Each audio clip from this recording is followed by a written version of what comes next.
Hello, welcome back to Observe the Moment. We're back with another video. This video, and yes, it's the same day. This video, I kind of have like multiple topics I want to talk about. I wrote them down.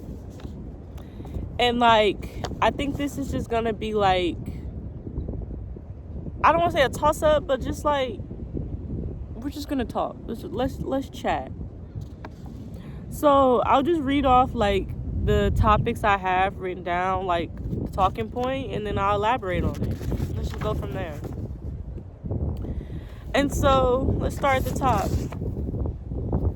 How and when the ether is talking to you. This is a good one. So I spoke on the ether before, but like me and the ether are still getting to know each other. I'm not gonna lie.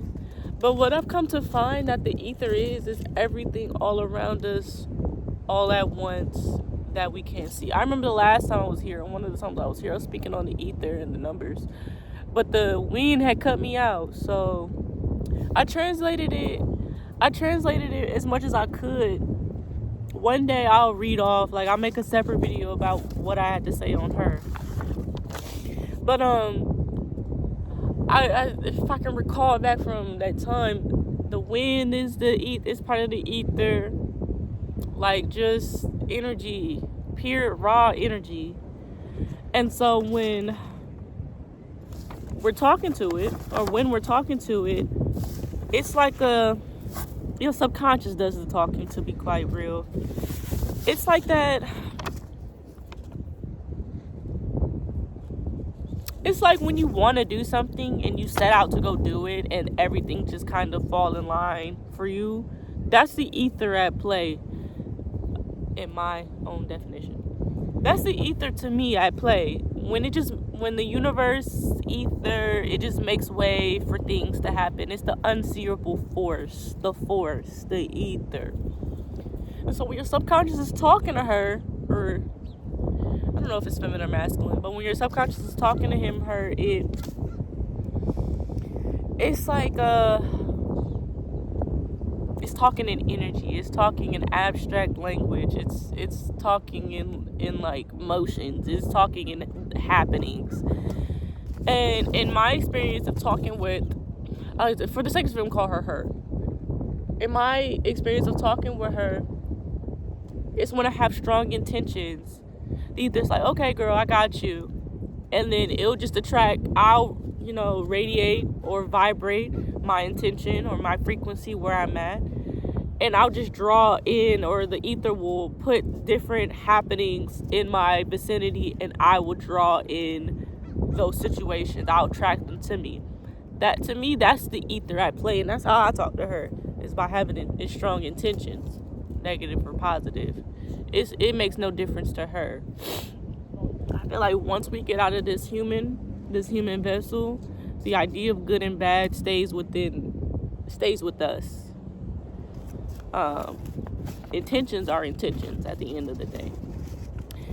And that's why I think for some people who have bad intentions, they succeed, or like they're doing crime, or like they're not doing what society deems good. They still succeed because they had a strong intention, and their subconscious was having that open dialogue with the ether.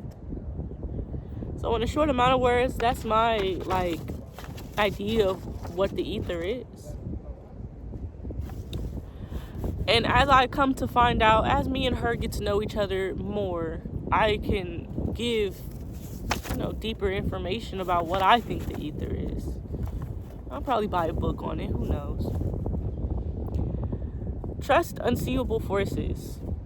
Now this kind of ties in with what I just said, because when you have a strong intention, that unseeable force will make way for you to succeed with whatever your intentions are. And I feel like sometimes if we're not clear with said intentions, it'll happen, but just not in the way you think it'll happen. That's kind of how most times it goes.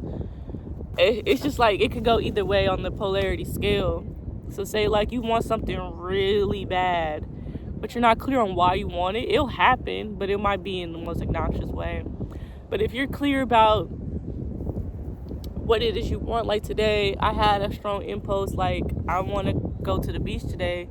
But at the same time, last night, I made the intention to take my YouTube more serious and like record more videos, talk more, even if I'm not sure where I'm going with it, just talk. And surprisingly, and like for me, I look at the mundane because it's so like fascinating to me. So when I got to my bus stop, the bus was there. I didn't have to wait for the bus. And then when I got to where I was going to catch my Uber to here, the Uber was only $9. And that's cheap. That's cheap. That's cheaper than what I saw when I looked up the prices at home. And then when I got here, I started to record. It's not too windy to where you can't hear. Like, it's windy, but my phone, everything is just going accordingly. And like when I have, excuse me, y'all. When I have like those impulses, like those strong intentions to do something, everything happens in such a harmonious way for me to get it done. Like when I'm recording this video, usually my speech is flaring up and stuff. I'm speaking real smoothly. My thoughts are flowing. And like, it's just good vibes.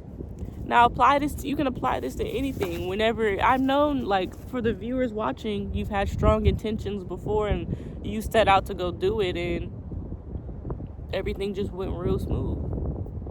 And I notice that also happens when you don't over enforce your will on the situation, or you don't try to make it happen. You just fall into the happenings of things. And you just let things happen. Like, however it's going to happen is however it's going to happen. And I'm okay with that. And, like, to me, and my experience, that is trusting the unseeable forces for things to happen for you. Or trusting the unseeable forces to make things happen for you, not to you. All right. Connecting the subconscious and conscious.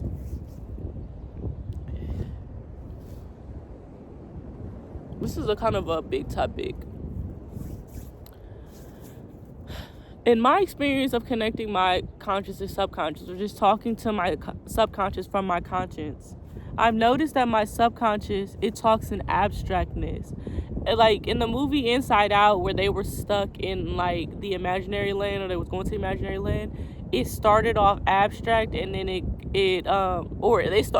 they started off as solid beings, and then they kept disintegrating into like abstractness. That abstractness, the reversal of that, I feel like, is how your subconscious makes dialogue to your conscious.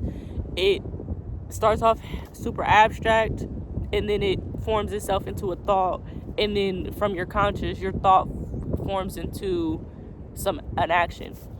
The abstractness for me, I've noticed that it's a feeling first, or it's more so just like a nudge, and then it turns into like a feeling, a strong feeling towards something.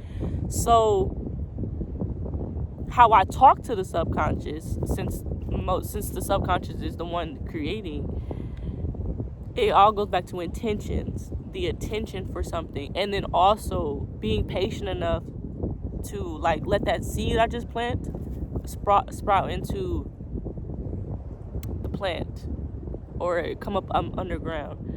I don't think there's one way how to connect your subconscious to your conscious. I just know what I've experienced. In the book, Feeling is the Way, or Feeling is the Secret, or something by the author Neville that I had in my last video, he does a really good job at painting the picture of what it looks like for your conscious to talk to your subconscious. And then another book, The Game of Life and How to Play It, she does a real good job at narrating how to impress your subconscious, so it can put whatever it is you want to fruition. But I think the biggest thing to take away from like the books I've read, the videos I've watched, is to live. To be quite honest, is to plant kind seeds in your brain, to plant seeds that will not be destructive. So talking to yourself nice. Whenever you get a nudge to do something, do it. If you just have like like I just have the urge to do this, and it's not like self-harm. Like at this point you really got to like be in tune with like your moral compass, because I'm not talking about like nudges to like go fucking hurt somebody. I'm talking about just mundane stuff. If you have a nudge to do this, it's most likely for a reason. And then I feel like also you'll do more reading of your subconscious than you'll do talking of it. It's more interpreting what she's saying and then going along with that program rather than trying to dominate your subconscious, because your conscious is only a fragmentation of what your subconscious is processing. Your subconscious is processing like 10,000 times 10,000 speed of light type of like information at all times, whereas your conscious is only processing a fragmentation of that. So like she's, because it's feminine, it's a feminine type of thing, she's way more knowledgeable like as than your conscious probably can ever be. So it's more so how to read her, how to interpret her, and then getting along with her program. And then you also have like your super conscious and like your other bodies of like beings. And like, yeah, so like I've done more progress interpreting.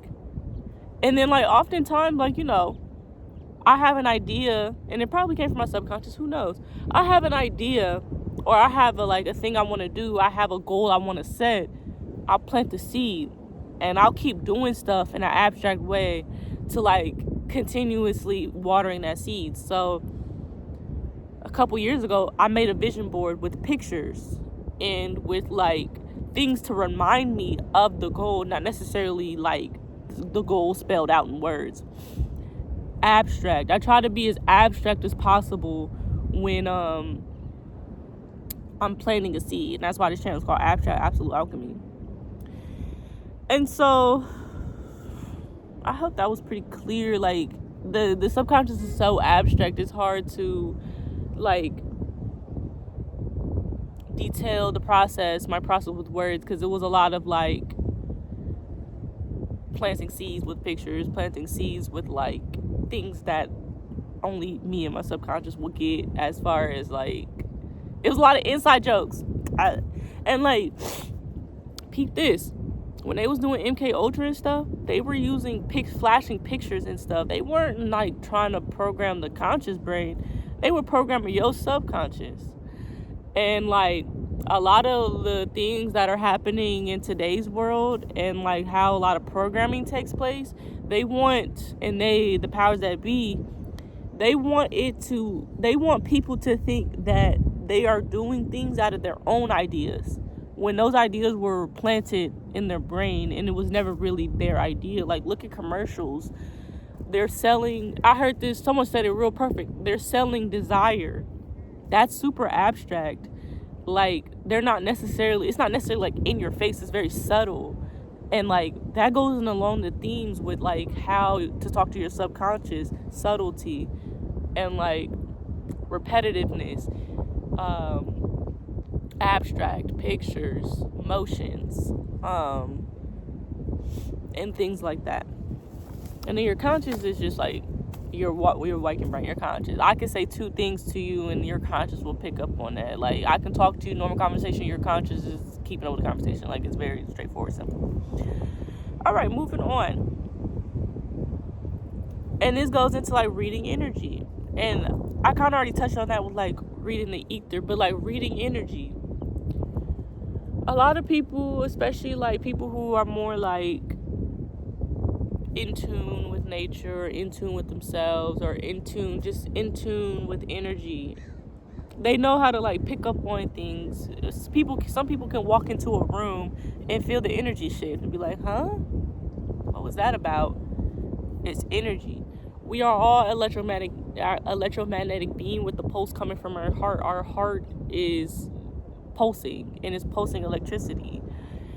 And from that, energy is radiating off of us at all times. Like, we don't have an aura field for no reason. And so to read that energy, I feel you just have to be very sensitive. Like, I can't really guide, well, I won't say I can, I need to stop saying I can't, but like to describe that in like everyday words, just become very sensitive. And I feel like by becoming sensitive is becoming sensitive to yourself, becoming in tune with your own emotions, because your emotions come from your heart. And like, once you get in tune with your own energy, reading the energy outside of you becomes a lot easier, because it's just a byproduct of like being in tune with yourself. You'll know how your energy feels, thus you'll know how the energy outside of you will feel, because it'll be familiar. And reading energy. I'm sure that most everyday people think they can read. I'm sure that most everyday people can read energy better than they probably think they can. It's more easier than what people think. It's just about how well you can read it. Like, say you wake up and the day is like off. That's reading energy. Like, you don't know what may be off, but something is off, or something is good. And like, or say like you're going back to the intention, you are listening to your inner compass, and it's navigating you to like what you want, where you want to go with life or your day. And like, say you have a nudge to go to downtown, and then you go to downtown, and then you run into somebody, and that person gives you an opportunity of a lifetime. That's you reading the energy. And that's what I mean. Like, it's easier than what people think it is. It's just more so trusting that those nudges that you get are for a reason, and not like for no reason. And then like reading energy of other people, that's pretty straightforward. I'm sure a lot of people can pick up on like when the energy changes in conversation, or like you may not know somebody, but they just have some real off energy, and then you later find out that person was doing something that was off-putting. That's reading the energy. Or say like you can tell when somebody's lying to you, you can read their energy. Or say you can tell when somebody's being very sincere, you can read their energy. Or like, say you out somewhere and like you just get bad vibes, and you leave, and then you find out something happened after you left. That's reading the energy. Or say like, I can go on and on and on, but this is the last example. Say like you want to go somewhere, and you pull up and it's jumping, and like you end up having a good time, and you find a park right outside the function. That's reading the energy. It's very to me, that's very like simple. I feel like everybody can read energy. All right, reading reoccurring themes in your life. I had a recent example of this in my own life. So I've been dreaming. I don't want to say I don't dream often, but I don't dream every night. But when I do dream and I remember my dreams, it's a statement to be made by my subconscious. So these past 3 dreams I've had, just period, they've been about somebody in my life, either that lives in my house or lives in my house, that I live with, or somebody that, you know, I'm just close to. They've said some off the wall shit to me, or they've just been hella rude, or they've just been hella like mean. And so every time you dream, your subconscious is telling you something about you. And I had to notice, like, I had to really sit there and was like, okay, well, what is this? If I'm looking at it objectively, take away how it made me feel, because I'm automatically, I want to be like, well, I need to get these people out of my life, like, they're being mean to me. To really sit there and think about it, what is this trying to tell me? And I think, if I'm interpreting this right, I think that it's trying to say that I need to talk nicer to myself. These are feelings I probably have subconsciously to myself, and like, so it's playing out those emotions in situations with other people. Because like, if the energy you put out, the energy you have towards yourself is the energy you're gonna put back. We are all magnets to each other. We are all mirrors to each other. And so I'm like, damn, I take inventory of like how I've been talking to myself, how I've been making myself feel. And I'm like, yeah, I do need a better job at I do need to do a better job at talking to myself more kindly. But that's just one example. Another example is like, you keep seeing repeated numbers. That means something. You keep running into the same person in a different body. That means something. That's a theme. You keep, like, a more specific one is like, you meet people and they say the same things. Like, it may be a code word or something, but they say the same thing, or they say the same variation of the same phrase. That means something. There's a deeper meaning to that. And if you just keep seeing feeling the same energy with the person, that's a theme, and there's an underlying meaning to why these situations keep happening to you. Now, it's very subjective. I can't tell you what the meaning of that theme is going to be. You have to think about like where you are with yourself, the standing you have with these people and your relationships, and just everything about you're going to have to take into account to like give it a diagnosis to the theme. Because it's so subjective. Like, everyone is projecting out their own world. Everyone is living their own reality. And I don't feel like anyone could tell anyone about what something means to them because it's so subjective and personal. Or like, even if you keep trying to do a certain thing and you keep getting blocked, that there's an energetic blockage somewhere. And that's a theme. All right. And like, how to translate emotional messages. So like, this goes into the next one. This is so funny that I wrote this. You figured out the theme. You figured out what it is this message, what it is these situations are trying to say to you. Now, like, you can do the same thing with your emotions. If you keep feeling a certain way, that it's obviously for a reason. Or if like you keep feeling like, say with everything that you do, you just don't feel satisfied, you feel numb. There's an energetic blockage somewhere deep inside of you that you need to address. And most times, people go a long time without checking themselves or like checking on themselves. So it stems back from like teenage years, childhood, depending on how old you are. Somewhere along the line, something was said to you, something was done to you to make you feel that way, and you got stuck in that point. And so now, like, you have to go back and undo those knots. I call them emotional knots, mental knots. And it's something. Like, most times, how you're reacting to the situation isn't about the situation at all. It's about something that happened to you in the past that you haven't addressed just yet.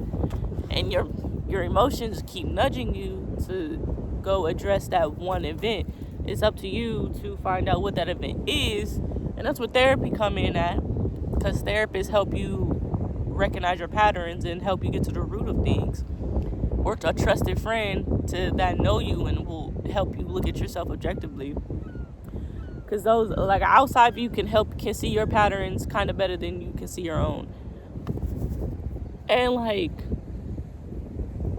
I swear, once you undo that knot, once you go back to that time, that place and time, and be like, oh, okay, like, I need to soothe myself, like, I need to hug myself, I need to, like, talk myself through that situation, or give myself something, or give myself what it is that I needed in that situation. I need to give myself right now.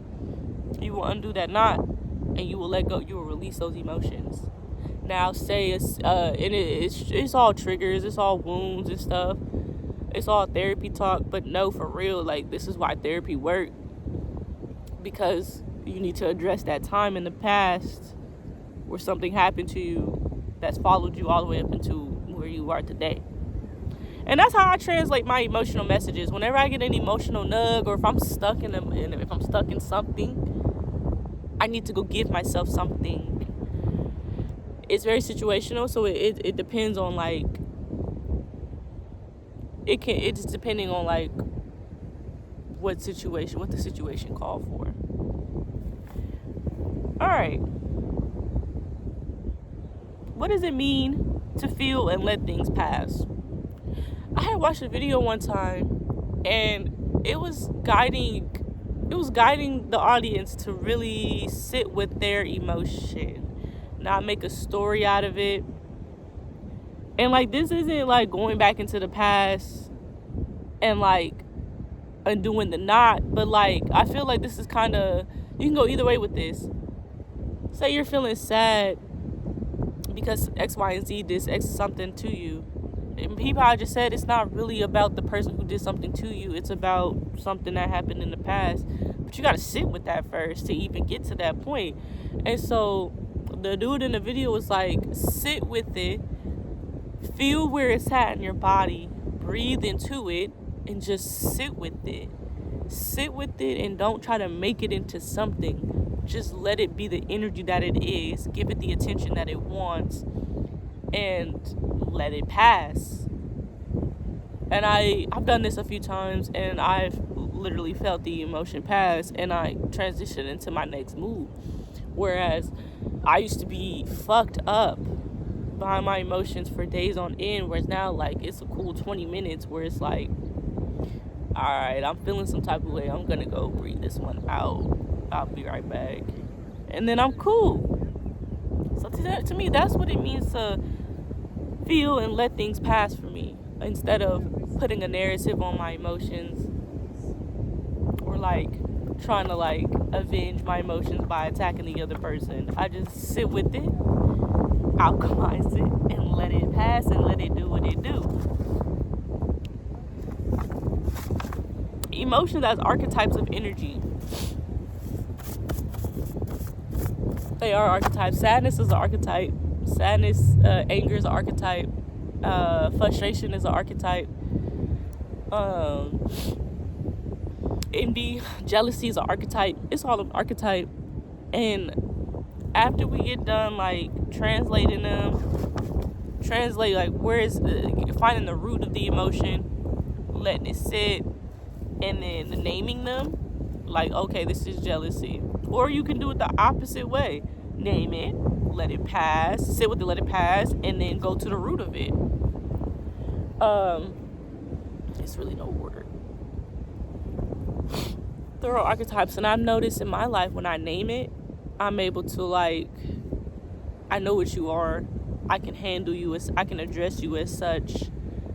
I can give you what you need in this moment and then let you go. It's like having multiple children, and they all have different personalities, and you have to be a different person for each one of those children to accommodate their needs. That's how I look at that. I have wrote here what it means to be. I think to be is to be present and to allow what's happening to be what is, and not try to over enforce your will on what is. To let what is be what is. I don't want to complex that, so I'm gonna just leave that at that. Graceful. I kind of spoke on this in my last video about just, like, you can't shame yourself into a better person, and reframing how you talk to yourself, and being kind to yourself, and, like, doing things while scared. By doing that, you really do give yourself grace, and grace is the only way you can transform. And so by being present, by being kind, by being just accepting of who you are, you give yourself grace to be and to become who you're going to become and be who you are. grace is one of the highest forms of love you can give yourself, because you're not putting any labels, expectations of what you think you should be. You're allowing yourself to be and to unfold at the same time. How to be observant. I wrote this not knowing how to explain how to be observant to somebody. But to be observant is to be in the present moment and to look at your surroundings, like really take inventory of what's around you.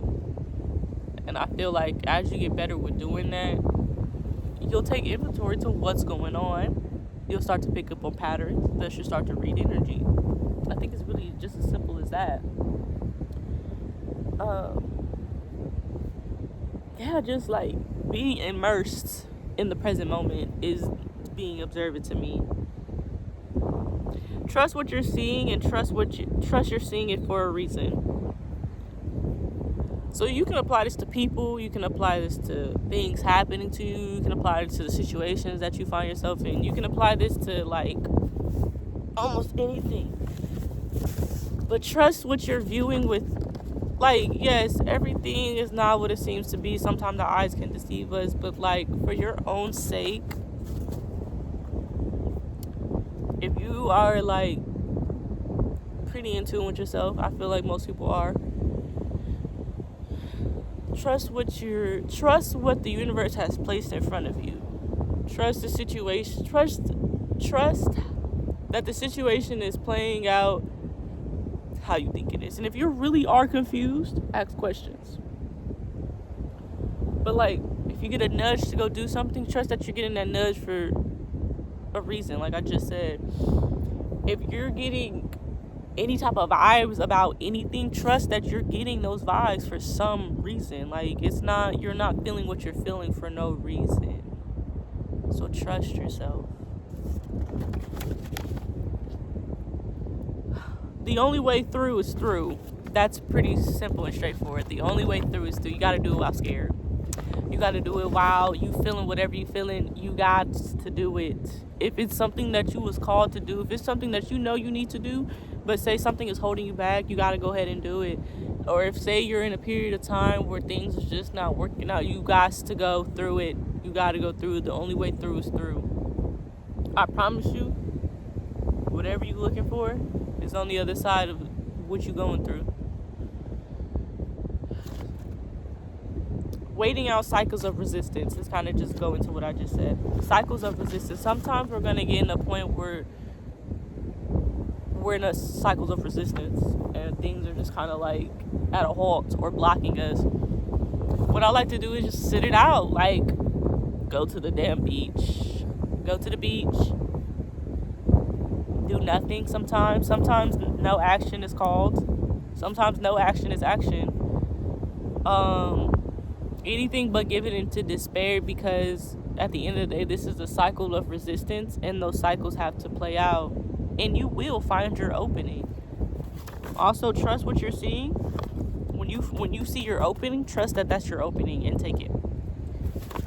Only way through is through, and waiting out cycles of resistance, you will find your opening. And like to my last video that I just had, reframing? I'm not sure if that's what I wanted to say.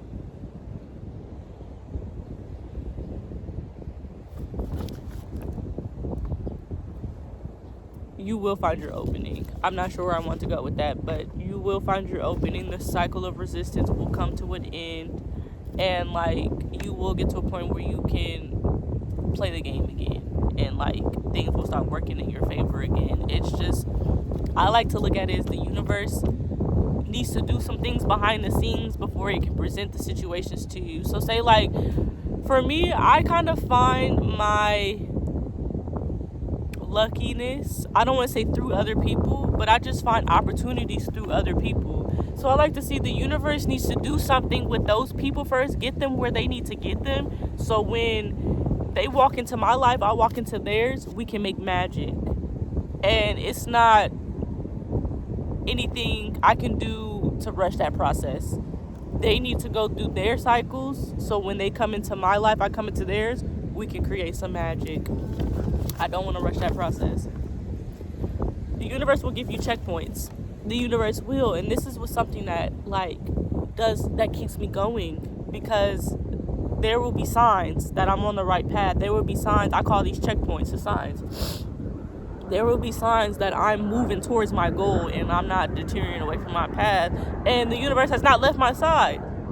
Yes, I haven't got to my ultimate goal yet, but I've made many checkpoints to where it's like, okay, the universe is still by my side. The ether is still has my best interest. The universe is still conspired to see me win. And the energy is still here, pushing me along. So yes.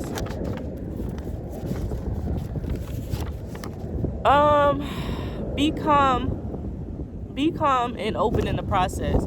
Now, through everything I literally just said, something that allows me to see these things and have the perspective that I have to be calm and I have to remain open. I can't become very rigid within myself and become frustrated with the process. Even though sometimes I do, what I just said, I check my emotions, I wait it out. I'll name it. I'll just sit with it and feel it and let it pass, because it's just energy. I'm working that energy out of my system, alchemizing it, if you will. But I have to remain calm and open to even not knock myself out of my own vibration. I'm trying to stay either in the middle or up here as far as my vibration goes, because I'm trying to attract the situations that come from being in this top tier of vibrations and energy. So for me, being open just looks like being present and being accepting of what come my way, and reframing my situations, reframing how I look at it, reframe my perspective how I need to, and just shifting myself constantly.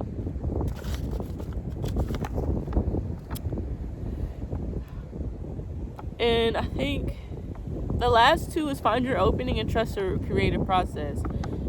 You will find your opening. You'll know when it's your opening. It's not even something that somebody needs to explain to you. You'll know when you have an opening. It'll just I don't want to say it's them too good to be true type of situations, but it's the universe will nudge you and be this is you. It's all you. And so you'll just know when you'll find your opening. It'll be them opportunities that change your life overnight. It'll be them opportunities that'll put you in a different standing. It'll be those situations that up your vibration. You'll know. And trust your creative process. This is a big one for me, because as I'm trusting my creative process, I'm finding out my creative process. And I noticed that, and while I'm doing all this, I'm knocking out my perfectionism type of trait, and I'm just doing. And I noticed I create the most magic when I least expect it, and that's when I just create, I just do, and I don't put any expectations or labels or how I think it should look. It may look messy, it may look strange, it may look like one of those things where it was let her cook. But I have to honor and I have to trust my creative process. Even with my YouTube, I have no idea about content creating or philosophies or nothing. I just have to trust that my thoughts they make sense to me. I have to trust that my creative process and my art and what I do create from that process resonates with others out here. Otherwise I wouldn't have been thinking this for no reason. And that, again, with that reframing that my art is worth something, and it's not stupid, and it's if it's coming from the heart, I'm always winning. So, and not worry about those frivolous things that my mind wants to make me worry about, because it's not about other people's reactions. It's about following my heart's desires. It's about getting what I think is important out there. So yes, trust that creative process, man. You can create wonderful things just by being yourself. You can create wonderful things just by doing what you normally do. You are wonderful and beautiful and creative and just inspiring just from your everyday self. You are special because you were born. I love you. I love you, and I know I'm getting loud. I don't care. I love you. I love you all. Because we were put here in these human vessels to create magic. We were put here to change the world. We were put here to shake shit up. So, yes, whatever it is that you love to do, keep on doing it. Keep on being special. Keep on being that oddball, because one day somebody's going to appreciate that you put yourself out there because they feel the exact same way, and you helped them. You gave them some type of representation of something so niche that they thought they were the only one feeling that way. So please, please, please, please, if you don't hear from nobody, hear from me. Please keep creating. Never stop creating. Create the life you want to see for yourself. Create the reality you want to see from yourself. Don't let anybody stop you from doing just that. Don't let nobody tell you how you should live your life. You're the only person living this life, so live it how you think you should live it. Whatever makes your heart happy, keep doing it. And yeah, I just want to end that out here with that. I did not think I was going to put all those topics into one, but here we are. Trust that creative process. I don't be knowing how this is going to go. I just get on here and I start talking. So, yes. If you enjoyed this little time that we had here today, I appreciate you, and I'm forever grateful for those who tune in and check me out. I hope y'all have a blessed day, and I hope the rest of y'all day is beautiful. And yeah, I'm gonna end this off here.